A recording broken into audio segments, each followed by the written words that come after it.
The Floatin' Fool is a dry fly popularized by Buszek. For historical context, Buszek died in 1965. I'm using the recipe from Mike Valla's The Founding Flies. I'm tying it on a number 12 fine wire hook. Could go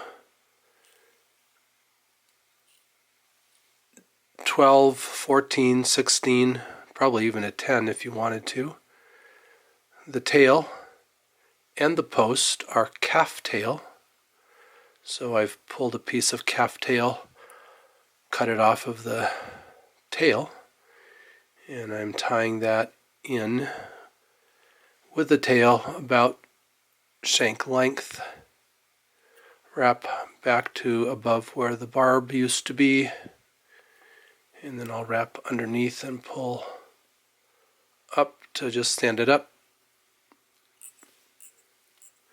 Get that butt end to stand up too, because that's going to become the post on this parachute fly. Try to keep that on top of the shank though, so that that post stands up, and then wrap forward to where I want the post to stand up, and then I'll wrap underneath to get it to stand up, and then I'll wrap around the post. That'll also help it to stand up and create that post. Nice smooth section for the hackle to wrap onto. And it is a lot easier to do this post wrap with a long butt section like this, which I am going to cut after I finish wrapping.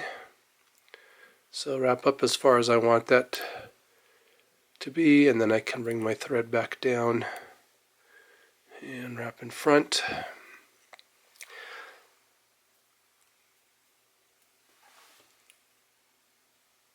Got a caught piece there, get that out of there.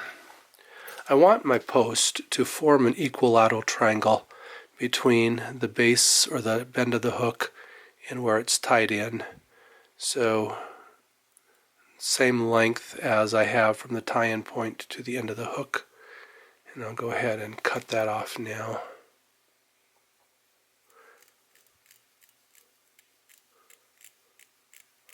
And if I don't do a straight across cut, I kind of get a little bit of a shaggy end on that.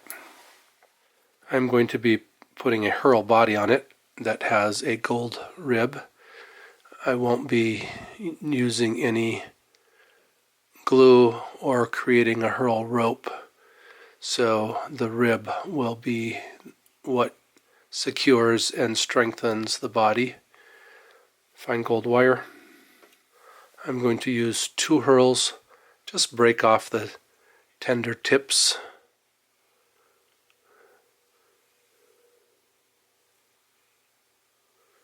And then wrap up over those tips to tie them in. That way I get far enough back on the hurl so that it's not going to break too easily when I wrap it. And then I'll just wrap forward until I get to the post, and I'm actually going to take and wrap in front of the post as well. That'll help stand it up and create thorax, I guess, on it would be.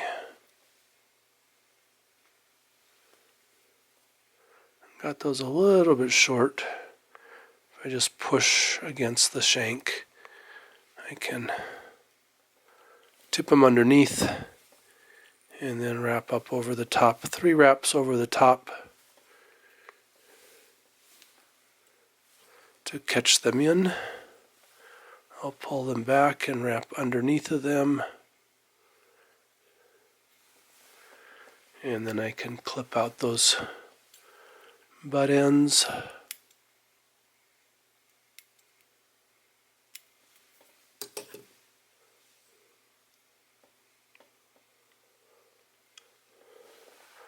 I'm not going to worry too much about that eye. It's got a little bit of hurl fiber out over it, but it'll be fine. I'm going to counter wrap the rib.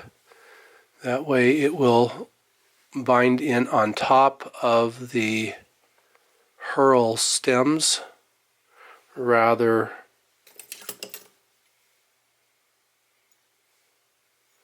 than down between them. Pick up that one hair. I want to trap it into the body.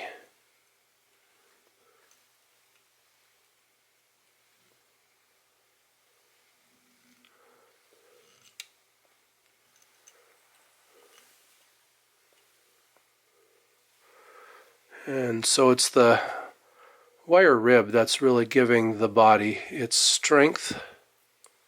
So I'll do 3 wraps over the top, pull that back, some wraps underneath of it to catch it in, and then I can helicopter that wire off. Just wiggle it back and forth and turns until it breaks off. So there are some options in terms of the hackle. I'm going to be doing a brown and grizzly, but you could do a brown, just a brown or a grizzly or dun. I've stripped off the hackle barbs from the back, given it a crew cut on the bottom. That gives me something to tie in with, and try to keep my thread right close to the post so I don't get a lot of other thread wraps. And then the same thing with the grizzly hackle. Strip off one side of it, give it a crew cut, tie that in on top of the hackle.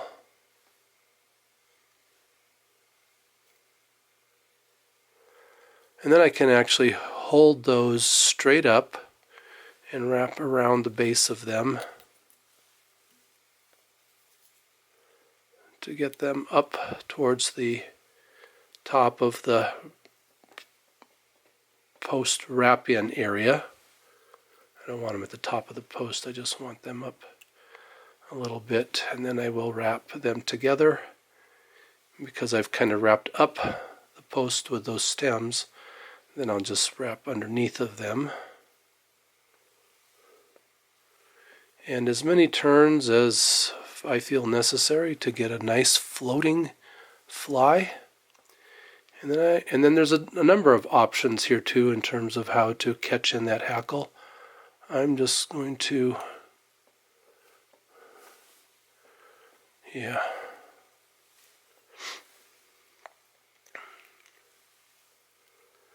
I'll let go of it, I guess is what I'm going to say, right?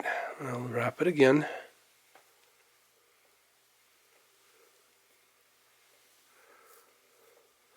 And so what's the best way to catch off the hackle on a parachute? I'll just wrap around the parachute, over the eye of the hook, over the body, but underneath the parachute, catching in those hackle fibers.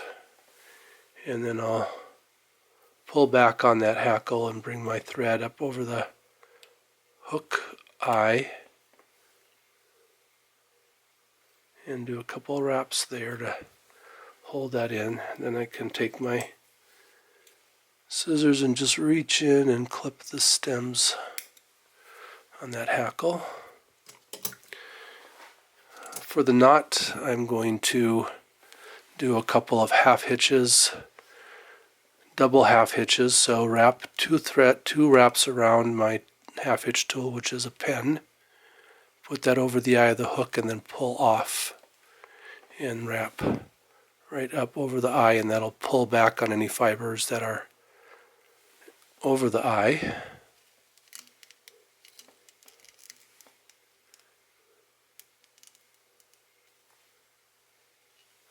A couple of those is going to be plenty since I'm going to put some head cement on it. I'll take and push my scissors against the thread to cut it out, and then I'll just turn that upside down. You can see the parachute, that's what makes this fly float. I turn it upside down or sideways. so I can see the knot underneath. And then I have some diluted goop. I just stick a needle in my jar, grab a drop of that, and drop it on that knot. And that'll soak up into that knot and into the bottom of that parachute hackle and cement that in. And then if I want to make sure that my eye is clean, I can take a hackle feather and just find that eye.